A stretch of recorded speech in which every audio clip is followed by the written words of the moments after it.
kule Tanzania. Tulihudhuria sherehe moja ya kijana mmoja na binti mmoja.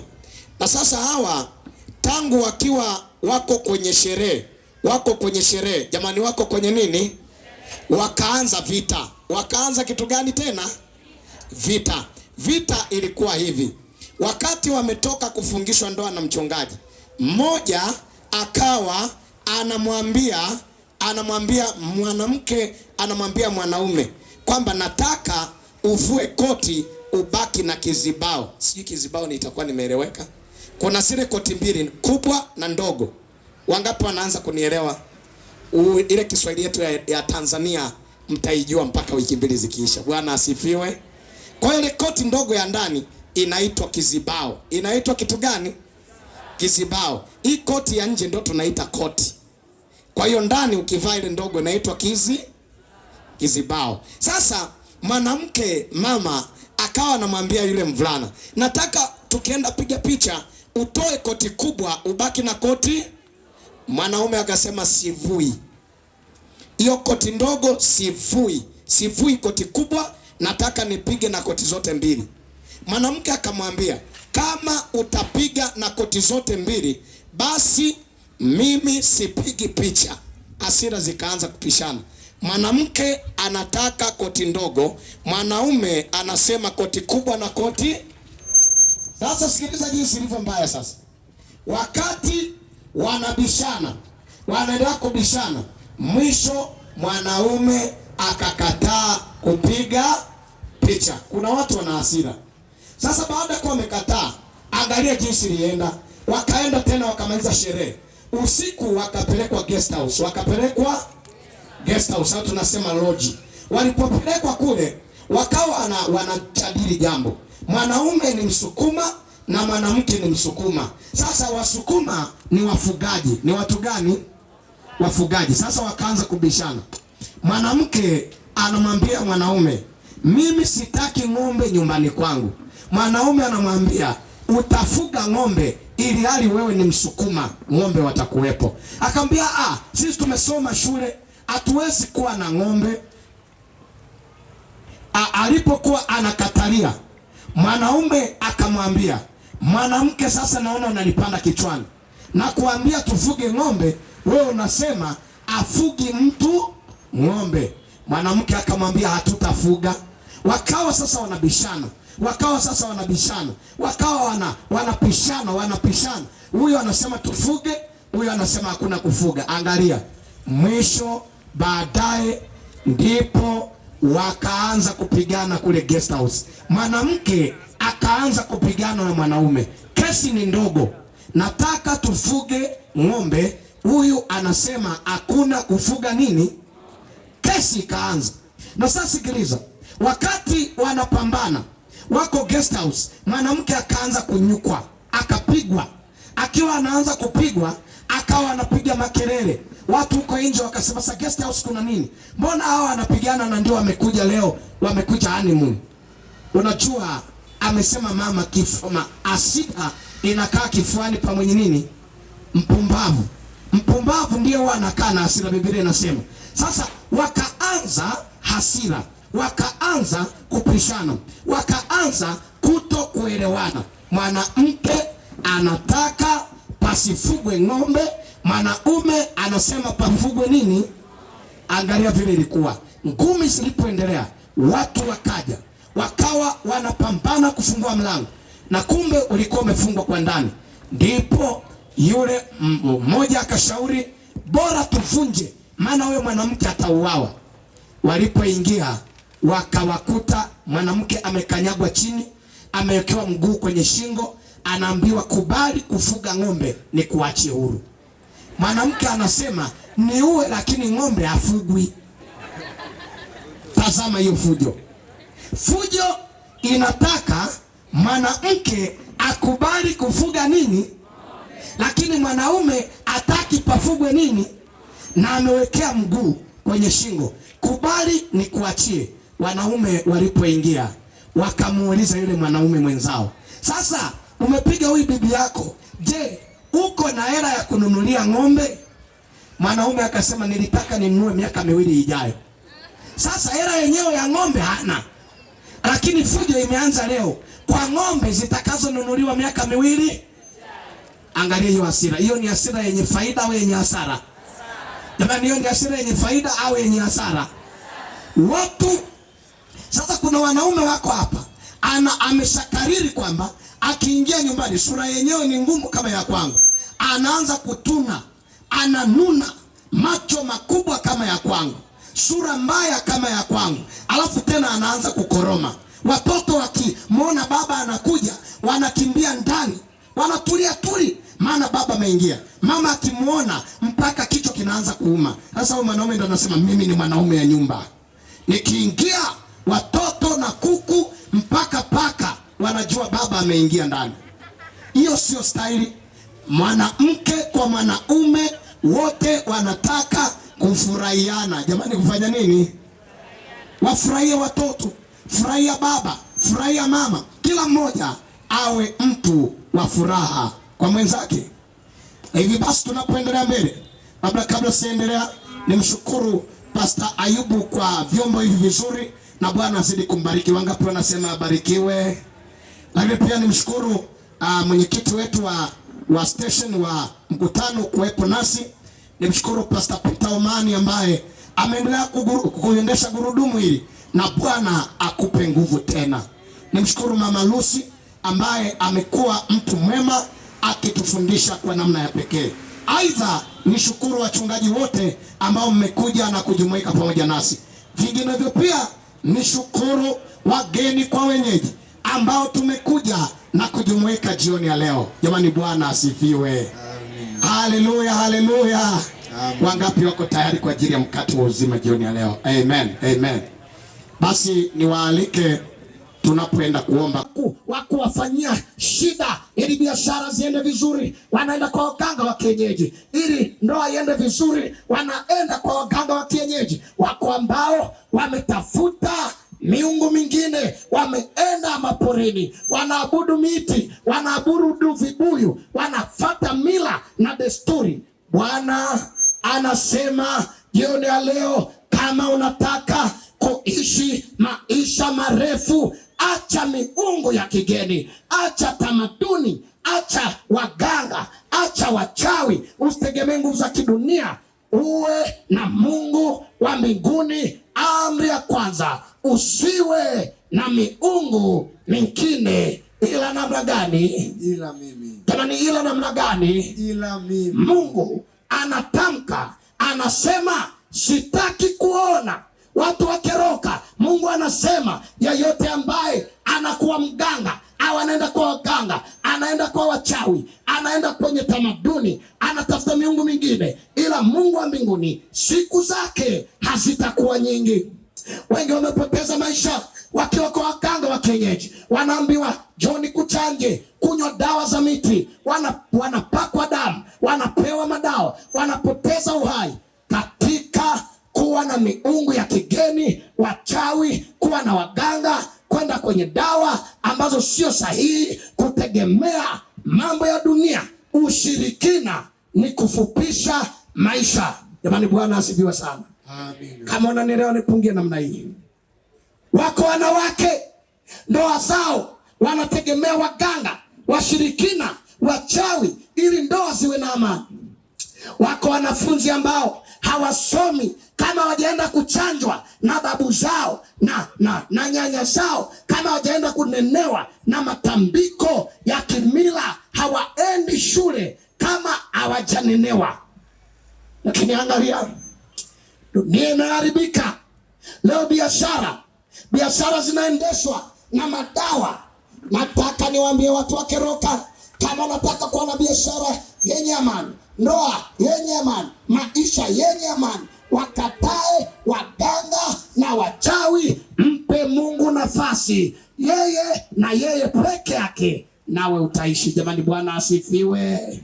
Kama unanielewa nipungie namna hii. Wachawi wote tuwakatae, waganga wote tuwakatae, kila mshirikina tumkatae, tuseme pamoja, watu wa Keroka tunataka maisha marefu yenye amani, na maisha hayo ni kumchagua Mungu na Mungu peke yake. Amen. Jamani, Bwana asifiwe. Kama unamchagua Bwana, punga mkono namna hii. Naomba watu wote ambao tuko hapa na ambao tuko mbali, wale ambao tuko mbali kabisa, ambao tunasikia mahubiri haya, hata kipindi cha uchaguzi wako viongozi wanategemea wachawi. Nataka nikutie moyo, kama unataka kushinda na kuwa na uongozi wenye amani, mpe Bwana nafasi akuchague kama kiongozi, utakuwa kiongozi mwenye amani. Nataka nikutie moyo, kama unataka kuwa baba mwenye amani, mama mwenye amani, maisha yenye amani, kataa miungu mingine, mchague Mungu wa mbinguni. Yaani Bwana asifiwe sana. Amen. Wapendwa, Bwana asifiwe sana. Amen. Unaweza ukatulia. Mungu yupo. Amri ya kwanza hii ambayo Mungu anakataza, anasema wanadamu watafupisha maisha kwa kuchagua miungu, kwa kuchagua sanamu, kwa kuchagua mambo mabaya. Hao wakitaka kuishi vizuri, siri ya kwanza na kubwa, kataa miungu mingine, waganga, washirikina, wachawi, nguvu za giza, mapepo, virecha. Kataa, mwambie Bwana, nataka nikutumaini wewe na wewe peke yako. Jamani, Bwana asifiwe. Jamani, Bwana asifiwe. Wako watu wanatembea na irizi, wamefunga vitu kiunoni, wameweka vitu kwenye makwapa, wameweka vitu mwilini, wamechanjwa dawa. Kataa, mapepo yatakutesa, nguvu za giza zitakutesa, shetani atakutesa. Chagueni hivi leo mtakaye mtumikia. Je, ni Mungu wa mbinguni au ni mapepo, majini, wachawi na washirikina? Watu wakeroka, ikiwa yuko mganga kati yetu anasikia mahubiri haya, ikiwa yuko mchawi kati yetu anasikia mahubiri haya, ikiwa yuko mshirikina amedanganya watu, anawapa dawa, anawachanja, anawatamkia maneno ya kishirikina, eti utashinda uongozi kwa uchawi, eti utashinda mpira kwa uchawi, eti ndoa yako itakuwa na amani kwa uchawi, ninamkemea kwa jina la Yesu. Jamani, uchawi tuache, ushirikina tuache, miungu ya kigeni, na tuseme tunamchagua Bwana na Bwana peke yake. Amen. Jamani, Bwana asifiwe. Amen. Wangapi wanaungana nami kuombea wachawi washindwe na wachawi, waganga, washirikina? Acha hiyo biashara, acha kuwaitia watu kuku, eti leta kuku mweusi, sijui kuku mwekundu, leta mbuzi, leta kondoo, leta hiki. Wewe ni nani? Hata wewe umeumbwa na Bwana. Natamani wachawi, natamani waganga, natamani washirikina, natamani waganga wa kienyeji, msikie habari hizi. Mnafupisha maisha ya watu kwa kuwaloga na kuwatia dawa na kuwachanja. Acha hilo, watu wakeroka, muaminini Bwana. Nasema tena, muaminini Bwana. Acheni wachawi, acha waganga na propaganda zao na uongo wao na utapeli wao. Mpe Bwana maisha yako. Bali Bwana asifiwe. Kama unabarikiwa, punga mkono namna hii. Siri namba moja, unaweza ukawa na biashara ikachukua nafasi ya Mungu. Unaweza ukawa una mke akachukua nafasi ya Mungu. Unaweza ukawa na watoto wakachukua nafasi ya Mungu, ukawategemea kuliko Mungu, ukampenda mke kuliko kumpenda Mungu, ukampenda mume kuliko kumpenda Mungu. Hiyo nayo ni namna nyingine ya kuwa na miungu mingine ila Mungu wa mbinguni. Kwa hiyo inapita na Bwana yupo na atatutetea.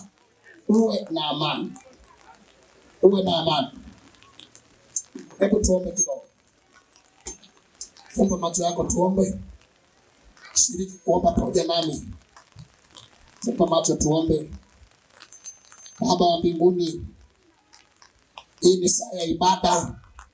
Nami ningetamani kwamba kama inapendeza, mvua itulie, ili kwamba neno lako liende kwa utaratibu. Ikiwa utaona vyema, mvua itulie ili tuendelee mbele. Nitakushukuru. Wewe ni rafiki yetu, wewe ni baba yetu, na tunakupenda sana. Bali kama utaona bado kale kunyesha, kuna mtu atafurahia huduma hii, inyeshe tu na tuwe na amani. Vinginevyo utende mapenzi yako, maana wewe ndiye Mungu na sisi ni watoto wako. Kwa jina la Yesu, amen.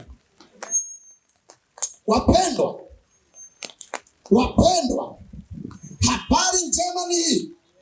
Habari njema ni hii ya kwamba kama tutakataa washirikina wasipewe hela zetu, tusiende kuabudu, tusiende kulogwa, kama tutakataa tusiende kuaguliwa na kuchanjwa na kupewa dawa, tutaokoa maisha ya watoto wetu, maisha ya wake zetu, maisha ya waume zetu. Hakuna maisha katika kutegemea waganga wanaokula pesa zetu, wanakula kuku, wanakula mbuzi, wenyewe maisha yao ni magumu, wanatudanganya, wakati tunaye Mungu wa yasiyowezekana. Kataa waganga, mpe Mungu maisha yako. Kataa waganga, mpe Mungu maisha yako. Acha kuamini ujinga kwamba eti nikipewa dawa biashara itakuwa kubwa, kwamba eti nikipewa na mganga ndio itakuwa na amani. Amani ya kweli inatoka kwa Bwana. Jamani, Bwana asifiwe. Mafanikio ya kweli yanatoka kwa Bwana. Haleluya. Mpe Bwana nafasi ya maisha yako. Mpe Bwana nafasi ya maisha yako. Hili ndilo litakalo tusaidia. Haya ndio maisha yenye amani. Mpe Bwana nafasi katika maisha yako. Haleluya. Viongozi kutisha inapita, ndivyo Mungu anavyotujibu.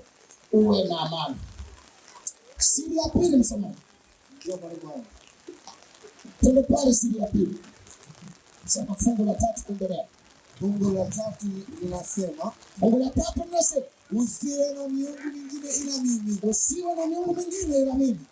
Inaendelea kusema, usijifanyie sanamu ya kuchonga. Amri inaendelea kusema katika fungu la 4, usijifanyie wanipendao, nami na warehemu elfu wanipendao, na kuzishika amri zangu. Bwana Mungu anatoa siri ya pili.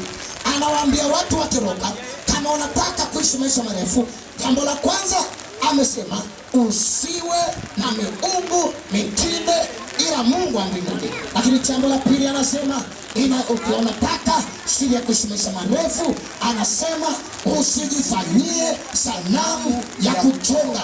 Yako mambo ambayo yanaendelea duniani. Sanamu zinatengenezwa kwenye makanisa, sanamu zinatengenezwa katika nyumba zetu tunazoishi, sanamu zinatengenezwa vinyago vya kuabudiwa. Bwana Mungu asema waziwazi, kama unataka kuishi kwa furaha, kama unataka kuishi kwa amani, acha kuwa na sanamu. Mungu anasema usiwe na miungu mingine ila yeye. Usijifanyie sanamu ya kuchonga. Siri ya pili, usifanye sanamu ya kuchonga, wala mfano wa kitu chochote kilicho juu mbinguni, wala mfano wa kitu chochote kilicho juu mbinguni, wala kilicho chini duniani, wala kilicho chini duniani, wala kilicho majini, wala kilicho majini chini ya dunia. 5 nasema hivi. 5, usisujudie wala kuvitumikia, kwa kuwa mimi Bwana Mungu wako ni Mungu mwenye wivu, na wapatiliza wana maovu ya baba zao, hata kizazi cha 3 na cha 4 na cha wanichukiao. 6 nasema, nami na warehemu maelfu wanipendao, elfu wanipendao, na kuzishika amri zangu. Basi mpendwa msikilizaji, natamani leo tuishe katika vitu hivi viwili. Jambo la kwanza, Mungu anasema na watu wa kiroka, ameshatuambia bayana, anasema ninaomba kama iwezekanavyo, iwe mwanaume iwe mwanamke, mtoto hata mzee, usiwe na miungu mingine ila Mungu wa mbinguni. Jamani, Bwana asifiwe sana. Saa imefika ya kumpa Mungu maisha yetu. Saa imefika ya kuwa na Mungu mmoja na kumtumaini yeye. Wale ambao wametumaini kwa muda mrefu, waganga wa kienyeji kama nilivyosema, wachawi, washirikina, watu ambao wamekuwa wanadamu wenzetu, lakini wametaka tuabudu na kuwapa sadaka na kuwapa kila kitu na kuwatendea mema ili watujibu maombi yetu. Hata tumekuwa na watu ambao tunawategemea. Bwana anasema usiwe na Mungu mwingine ila mimi, Mungu wa mbinguni. Jamani, Bwana asifiwe sana. Wangapi wanamchagua Mungu na kusema tunampa Mungu sehemu ya maisha yetu? Lakini siri ya pili ambayo inafanya maisha yetu marefu ni kuacha kabisa kuwa na sanamu za kuchonga wala mfano wa kitu chochote ambacho kiko duniani wala kiko wapi mbinguni. Na Biblia inasema tusije tukakisujudia wala kukitumikia, maana Mungu Baba yetu ni Mungu mwenye wivu, tena anawapatiliza wana maovu ya baba zao hata kizazi cha 3 na cha 4 cha wanichukiao. Anasema nami na warehema 1000 wanipendao na kuzishika amri zangu. Jamani, Bwana asifiwe sana. Amen. Ikiwa katika kanisa unalosali pana sanamu ya kuchonga, ikiwa nyumbani kwako kuna sanamu ya kuchonga, ikiwa kwenye maisha yako una kinyago, una irizi, una kitu chochote ambacho ni cha kuchonga na unakipa ibada na unakisujudia na unakibusu na unakitendea ibada na unakisujudia, Mungu anasema mimi nina wivu na siwezi nikavumilia mwanadamu akatengeneza kinyago, akaweka sanamu, akaisujudia, akaifanya kwa ibada. Mungu anasema iwe ni makanisani, iwe nyumbani kwetu, iwe ni kwenye ukoo wetu, iwe ni kwa wazazi wetu, mtu yeyote asiweke sanamu na akataka watu wakaiabudu. Tafakari mwenyewe, fanya utafiti mwenyewe. Je, kwenye kanisa lako sanamu zipo? Je, pale nyumbani sanamu zipo? Je, unapoishi wewe unaabudu sanamu? Bwana anasema tukatae sanamu na tumpende yeye na tumtangaze yeye na tumpe heshima yeye, maana Mungu anastahili kuabudiwa. Haleluya! Yaani haleluya! Kataa sanamu. Tena sema kwa imani yako moja, Mungu nataka niishi maisha marefu, nataka niwe na maisha yenye matumaini.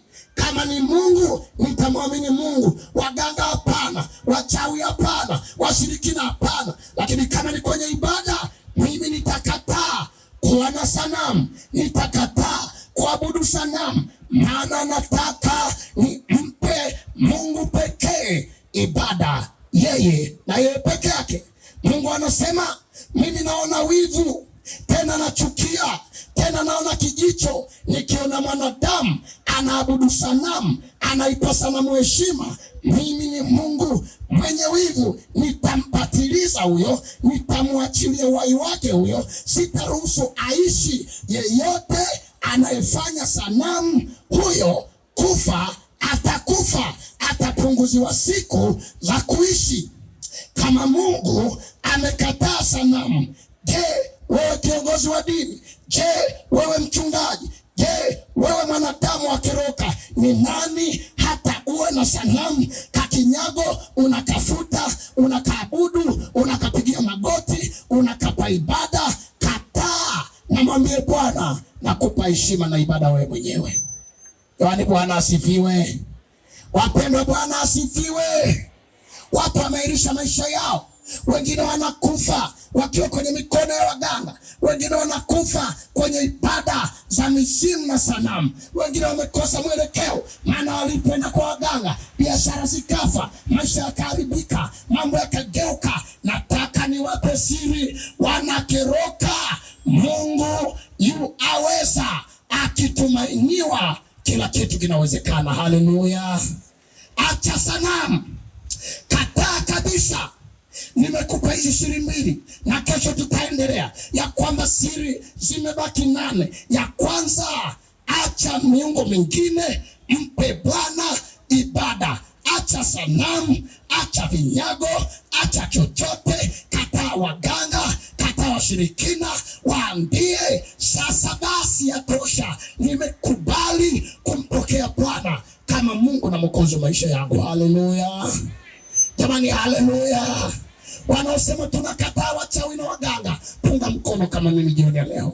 Mimi ni wa kwanza, na ninawaambia wachawi, wakeroka, acha kuloga, acha kuwa mganga, acha chochote. Huo ni uongo, utakufa na utawaua na wengine. Acha siasa, njoo kwa Yesu na walete wengine pia kwa Yesu. Jamani, Bwana asifiwe. Tunakataa keroka mpya ambayo waganga watabatizwa, ambayo wachawi wataacha, ambayo washirikina tunawakataa. Sisi tunatangaza kupitia mikutano hii ya kwamba Mungu na Mungu peke yake. Bwana, haleluya. Wapendwa, Bwana asifiwe. Kamwambie jirani yako, acha kwenda kwa waganga, acha washirikina, acha kuabudu mapepo, acha majini. Mwambie twende kwa Yesu. Mwambie tena twende kwa Yesu. Hii ni saa ya kwenda kwa Yesu. Hii ni saa ya kuacha. Na kama kuna mganga ambaye anataka tukachome vitu vyake, ambaye anataka tukachome irizi zake, alete taarifa. Nitavichoma kwa jina la Yesu. Jamani, nitavichoma kwa jina la Yesu. Saa imefika. Keroka, wachawi wasitajwe, washirikina wasiwepo, wanaoabudu sanamu wasiwepo, maana Mungu anasema mimi ni Bwana Mungu wako. I am the Lord your God. Mimi ni Bwana na hakuna mwingine kama mimi. Na naomba wanakeroka, tukimkubali Yesu, mambo yote yatakuwa sawa. Nataka nikwambie, sanamu ya mwanamke, sanamu ya kitu cha ajabu, sanamu imechongwa, imewekwa kwenye kanisa. Wewe nataka nikuulize, je, Mungu yuko kwenye sanamu au yuko mbinguni? Achana na sanamu, acha ibada hiyo, maana Mungu anasema mimi siambatani na sanamu. Mimi ni Mungu aliye hai, niko mbinguni, nataka kuabudiwa. Nina wivu na ninasikitika nikiona mwanadamu anaipea sanamu ibada, anakataa kunipa mimi ibada. Kataa. Mungu letu la mwisho tunapoenda kuiahirisha ibada hii, Ufunuo 3. Tunapoenda kuahirisha ibada ya jioni ya leo, Ufunuo 3 mstari wa 20. Ufunuo 3 mstari wa 20. Bwana anatoa wito wa pekee sana, kwa sababu ya mapenzi ya Bwana aliyewahi kuruhusu kupata siri zote 10, lakini kesho nitakuja na siri zote 8 zilizobaki. Utapata siri 10 za maisha marefu. Ufunuo 3 mstari wa 20. Andiko linasema hivi. Maandiko yanasema, tazama watu wakeroka, nasimama mlangoni. Mimi nasimama mlangoni, nabisha. Tena ninabisha kwenye mioyo yenu, nabisha kwenye akili zenu, nabisha kwako baba, nabisha kwako mama, nabisha kwako kijana, nabisha kwako binti. Tazama nasimama mlangoni, nabisha. Tena nabisha. Mtu akisikia sauti yangu, mtu akisikia sauti yangu na kufungua mlango, na kaamua kufungua mlango wa moyo wake, nitaingia kwake. Mimi nitaingia kwake, nami nitakula pamoja naye, na yeye atakula pamoja nami. Haleluya. Bwana anasema, tazama nasimama kwenye milango ya mioyo ya watu wakeroka. Tazama nasimama, tazama nasimama, tazama nagonga. Mtu akisikia sauti yangu na kuamua kufungua mlango, nitaingia kwake. Haleluya. Amen. Ndio nataka Bwana apenye kwenye maisha yako. Wanamwambia Bwana, nataka uingie kwenye maisha yangu, na unasema tazama. Unaposhuka hapa kwa ajili ya ibada, ikiwa unasema nataka Bwana unipokee, nataka Bwana uwe nami, nataka unichukue kama nilivyo, nakataa dunia, nataka Bwana Yesu. Unasema nakataa, mimi nimekwenda kwa waganga, mimi naenda kwa wachawi, mimi nimekuwa na ibada ya sanamu kwa muda mrefu, lakini unasema kwamba nimeenda na kusujudia sanamu. Unasema kwa siri hizi mbili, Bwana napokea, niko tayari kufungua moyo wangu. Haleluya. Yaani Bwana asifiwe. Ndio unasema Bwana, nataka nifungue moyo wangu, nataka wewe pekee unipokee, nataka wewe mwenyewe pekee uwe nami. Kwa nini? usinyoshe mkono wako. Mimi ni wa kwanza. Kwani usisimame mahali ulipo? Ni wakati wa ibada. Ni wakati wa Bwana anataka afanye jambo mbali na sauti zetu kuwa azifiki ulipo, lakini futa usikivu. Lea kuwa nasi. Wazee wa kanisa mje hapa. Wawili watatu mchungaji kwa hapa. Lea kupita pande hii. Ikiwa kuna mtu pia anasema jioni ya leo, mchungaji, nataka uombe kwa ajili yangu. Hata kama nimekuwa kwenye wachawi, nimekuwa nikipitia ibada za sanamu, nateswa nazo, au nimeenda huko, nataka Bwana unipokee. Lakini wewe unasema jioni ya leo kuna na pekee ya kwamba Bwana, nataka uingie kwenye moyo wangu. Kwa njia ya ubatizo, nataka uingie kwenye moyo wangu. Kwa namna yote ile, nataka uingie kwenye moyo wangu. Ikiwa ni shauku yako, ikiwa natamani ya kwamba kwa neema ya Bwana upokee ubatizo kama wengine wengi ambao wamejitoa, na unasema hata kama leo imekuwaje, lakini sitaacha kujitoa. Kama unatamani kupata ubatizo, sogea mbele mpendwa.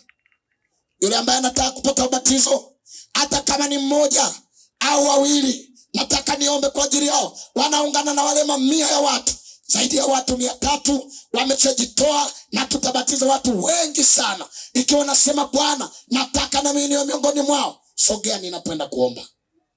Tembea. Unaweza ukaja. Njoo kwa Yesu. Njoo kwa Yesu. Tengeneza njia. Ikiwa kuna mtu anataka ubatizo, amekata shauri, Mungu akubariki unapokuja mbele. Mungu akubariki unapokuja mbele. Na ita wito wa wanaotaka kubatizwa katika ubatizo, watu wengi ambao watabatizwa Sabato ijayo. Jumamosi tutakuwa na ubatizo mkubwa sana. Wakati utabatizwa, sogea mbele kidogo. Kuanzia miaka 12 kuendelea, ikiwa ni watu 2, 10, 7, 8, sogea mama, Mungu akubariki. Njoo na rafiki yako, Mungu akubariki. Watabatizwa watu wengi sana. Watabatizwa watu wengi sana. Na leo pia ninaitisha wito. Mungu ananiambia itisha wito. Wako watu watajitoa. Sogea mbele. Mungu akubariki sana. Sogea mbele. Mungu akubariki sana. Sogea mbele. Sogea mbele. Mungu akubariki. Kama kuna mwingine, sogea mbele. Mungu akubariki. Mungu akubariki. Sogea mbele. Watu wote ambao wanataka kubatizwa, anasema Bwana, nataka leo pia nitoe maisha yangu. Baba, mama, mzee, kijana, yeyote ambaye unasikia, wako watu wengi sana wametoa maisha yao kwa Yesu kwa njia ya ubatizo. Nawe pia unasema Bwana, nataka nijitoe. Mungu awabariki sana. Mungu awabariki sana. Mungu awabariki sana. Sogea mbele. Sogea mbele. Ikiwa nasema na mimi nataka ubatizo, nataka Bwana anipokee mimi katika maisha yangu. Nimekaa maisha yasiyo na matumaini, lakini leo mimi kama baba, mimi kama mama, mimi kama mzee, mimi kama kijana, naenda kwa Yesu. Jamani, Bwana asifiwe. Tembea tena. Tembea tena. Acha kutazama. Mungu akubariki sana. Tembea mahali ulipo. Tembea mahali ulipo. Mungu akubariki sana. Tembea. Pande hii unaweza ukatembea. Pande hii unaweza ukatembea. Kule nyuma tembea. Acha kusita sita. Njoo kwa Yesu. Njoo kwa Yesu. Hata kama microphone haikupati vizuri, mshawishi jirani yako. Mwambie nataka kwenda kwa Yesu. Mwambie nipeleke kwa Yesu. Mungu akubariki. Mungu akubariki. Tembea. Tembea. Tembea.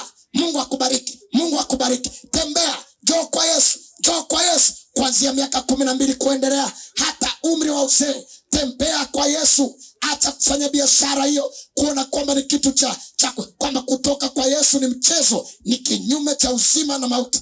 Tembea kwa Yesu. Oh, Mungu awabariki sana. Sindikiza watu kule nyuma. Sindikiza watu kule nyuma. Wazee pita katikati. Sindikiza watu. Mungu awabariki sana. Kama wako watu ambao wanataka kubatizwa, tembea. Na karibia kuitisha wito kwa mwisho. Jioni ya leo pia nitaomba nikiombea watu na kutangaza nguvu ya Bwana katikati ya mkutano huu. Je, wako wengine? Tembea na rafiki yako. Mlete. Ikiwa ni wewe mama, ikiwa ni wewe baba, ikiwa ni wewe mzee, ikiwa ni yeyote, tembeeni kule. Njoo na watu wa Mungu. Njoo na mtu wa Mungu. Tembea. Kundi hili kubwa linaungana na watu wengine wengi ambao watabatizwa. Zaidi ya watu 1000 watabatizwa Jumamosi. Jamani, Bwana asifiwe.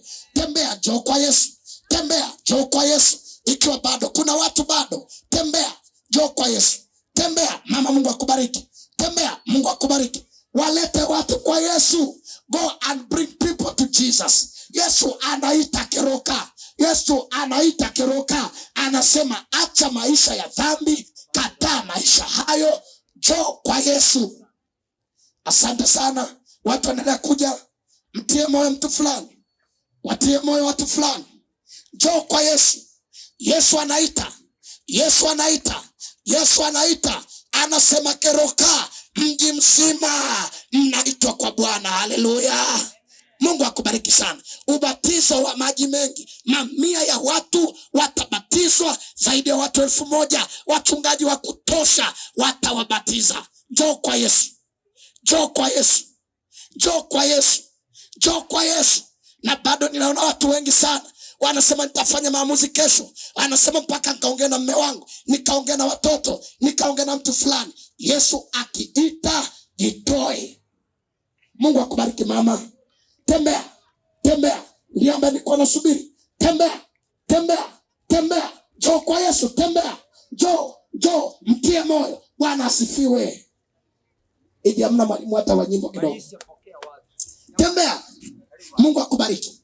Mungu akubariki. I add 5 minutes more for you to come to Jesus. Naongeza dakika 5. Na nimekuambia umati mkubwa wa watu wengi watabatizwa. Keroka. It is time to receive Jesus Christ. Amen. Amen. No more, no less. Ikiwa mwalimu wa nyimbo yupo, nataka uimbishe chorus moja. Nimetoa dakika 5 na ninawiwa kwamba usiku wa leo mama fulani asije akalala usingizi wake akiwa hajajitoa kwa Yesu. Aje, Yesu anaita. Jesus is calling. Kama ni dada, kama ni kaka, wakati tunatembea pande ile, pande hii, njoo kwa Yesu. Njoo kwa Yesu. Mungu yu mwema, nitamuinua juu. Amen. Njoo kwa Yesu. Bwana anaita. Bwana anaita. Bwana anaita. Come to Jesus. Mama, Mungu akubariki. Mungu akubariki. Tembea. Tembea. Pastor, Mungu akubariki. Tembea. Wazee wa kanisa, ita watu kwa Yesu. Ita watu kwa Yesu. Bring the souls to Jesus. Bring the souls to Jesus. It is Jesus calling. It is Jesus calling. Put your chin.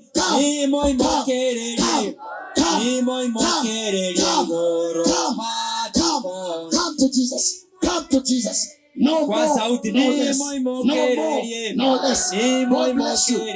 Mungu akubariki. Karibu. Jombe. Oh, the road is good. I will. Oh, everywhere I go. Come. I will lift him up. Come to Jesus. I will lift him up. Msindikize rafiki yako. Sindikiza neighbor yako. Mwambie twende kwa Yesu. Mwambie twende kwa Yesu. Wapi? Basta napoendelea. Toa maisha yako kwa Yesu. Toa maisha yako kwa Yesu. Ikiwa unataka batizo, tembea. Tembea. Tembea. Tembea. Tembea. Wapi? Pande njoo kwa Yesu. Yesu anaita. Jesus is calling. Mungu awabariki sana. Muwalete waokolewe. Mungu akubariki sana. Ikiwa unawiwa, unasema Yesu nataka nikufuate, njoo tembea. Tembea. Mungu akubariki sana.